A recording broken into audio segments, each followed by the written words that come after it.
A 24-year-old man had a relationship back in high school which I thought could use a bit of critical analysis. Now, please bear in mind this is my own opinions and it is half the story, but obviously I can only give you what I know and felt. With that said, here we go. A 17-year-old boy met a really amazing girl who I crushed on for a majority of junior year.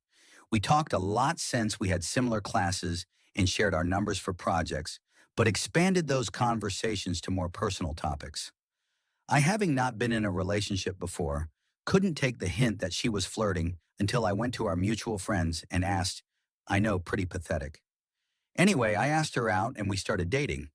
We were together for just over a year, but there are a few things I want to bring up and see if it's on me for not noticing the signs, on ignoring them. So one major detail here is that she still talked with an ex-boyfriend on the regular. But don't get me wrong, I didn't like it, and I mentioned as much, but she gave the line, "Oh, I think of him as a brother," which is weird considering they used to do it. A few months into our relationship, she told me she was trying to set up a meetup with him, and I was taken aback and pointed out how weird and crazy it was for her to do such a thing. She understood my feelings, but obviously the texting continued. Now, before I make her out to be a monster, she was a great person. Our dates were always fun, and TBH, much of time together was pleasant.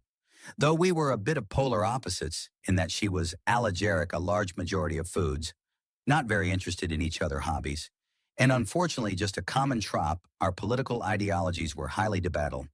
But the political one wasn't really an issue, we never really brought it up.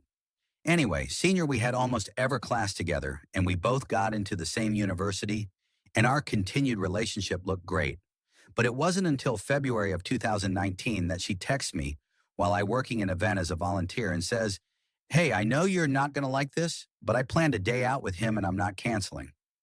This really should have been my clue that things were ending, but she didn't say anything about us breaking up or that she wanted to take some time away, and this came after a very romantic and physical Valentine's date together. We lasted until March 16th, and I remember that day because I was in Georgia on competition and was on my way back when I texted her about spring break plans. And she hit me with, "I need to tell you something." And long story short, she broke up with me and told me things I was doing that she didn't like, which she never mentioned before. And she said this, our relationship was nothing more than puppy love. But the biggest kicker was that her fun day out, which she planned out with this ex, was literally 2 days after she broke up with me. This put me in a spiral that it was planned to blindside me, but obviously for a while I was in a rough place, and having to see her multiple times a week at school was brutal. Though it also didn't help that when it was near the end of our senior year and we had major free time, I would go to a small closet, which was used for chill time for students. She would follow me in there and try striking up conversation or showing me things and trying to be nice, which I really couldn't take or understand. Ultimately, some crazy things that occurred was that her parents gave me a graduation card. I had to pick it up from her house, and it had $100, and I was kind of blown away. But they did like me a lot, so really appreciated it. Though she came home and saw me, and after I left, she texted me saying, "You're not allowed to come to my house," which if I hadn't been invited to do, I wouldn't have. Honestly, can say that while it hurt for a while, things are pretty good now, and it's kind of funny to look back and TBH, it might have been a blessing. I have graduated from college and am now in grad school.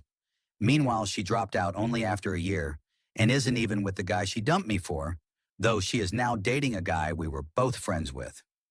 While there are a great deal more details to add here, this is already really long.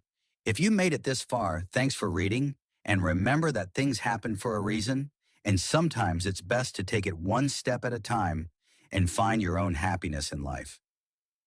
Story 2. So, there is a couple who used to live next door to my GF when she lived out of state. They are divorced and are getting remarried soon.